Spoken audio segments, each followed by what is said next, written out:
مجھے اتنے پیسے چاہیے. اس نے کہا کہ بھئی تم جو ہے نا وہ میرے ساتھ یہ بدفعلی کرو تو میں تمہیں جو ہے نا اتنے پیسے دے دوں گا. پھر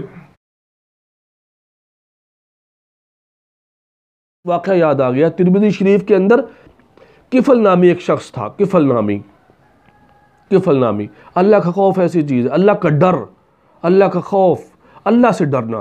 حضرت علی فرماتے ہیں اللہ سے ڈرو، بس کسی سے نہ ڈرو. تو کفل نامی بڑا ہی جو ہے نا بے باک، بڑا ہی گناہ گار شخص تھا. اللہ تبارک و تعالی نے جب کسی کو ہدایت دینی ہو تو اللہ ایسے بھی ہدایت دے دیتے. ایک مرتبہ اس کی چچا زاد بہن اس کے پاس آئی، چچا زاد کزن، اور وہ کہا کہ بھئی میرے فلاں کام میں مجھے اتنے پیسے چاہیے. اس نے کہا کہ بھئی تم جو ہے نا وہ میرے ساتھ یہ بدفعلی کرو تو میں تمہیں جو ہے نا اتنے پیسے دے دوں گا. پھر اتنے پیسے دے دوں گا. تو وہ عورت رونے لگی، لیکن ضرورت مند بھی تھی. اس نے کہا کہ چلو ٹھیک ہے، یہ فقر بھی اللہ کسی کو نہ دے.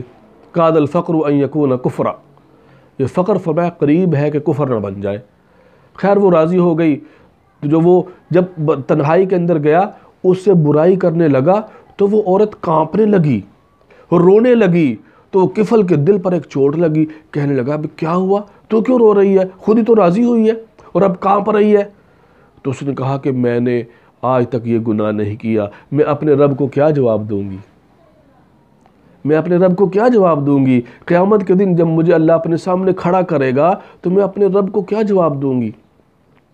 تو کفل کے دل پر ایسی چوٹ لگی کہ اس نے اسی وقت اس کو چھوڑ دیا، گناہ سے باز آ گیا اور کہا کہ میں نے پوری زندگی گناہ کی اور میں کبھی اللہ سے ڈرا ہی نہیں، میں اللہ سے ڈرا نہیں کبھی، اور تو آج پہلی مرتبہ یہ گناہ کرنے لگی ہے اور اتنا کانپ رہی ہے، ڈر رہی ہے. اس نے کہا کفل آج توبہ کرتا ہے، اللہ آج کے بعد کفل کبھی یہ گناہ نہیں کرے گا، کبھی یہ گناہ. دل کے اندر ڈر پیدا ہو گیا، خوف پیدا ہو گیا اللہ کا.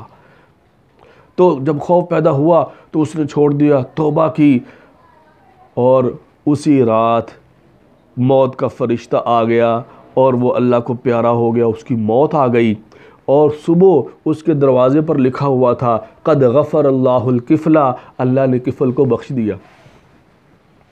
بھئی اللہ تو اس طرح بخشنے والا ہے. خوف جب آ جاتا ہے، فرمایا راس الحکمت مخافت اللہ، حکمت کی جو جڑ ہے وہ اللہ کا خوف ہے. اللہ کا خوف جب آ جائے گا پھر اللہ سارے راستے ہموار کر دیں گے، پھر کامیابیاں ہمارے قدم چومیں گی.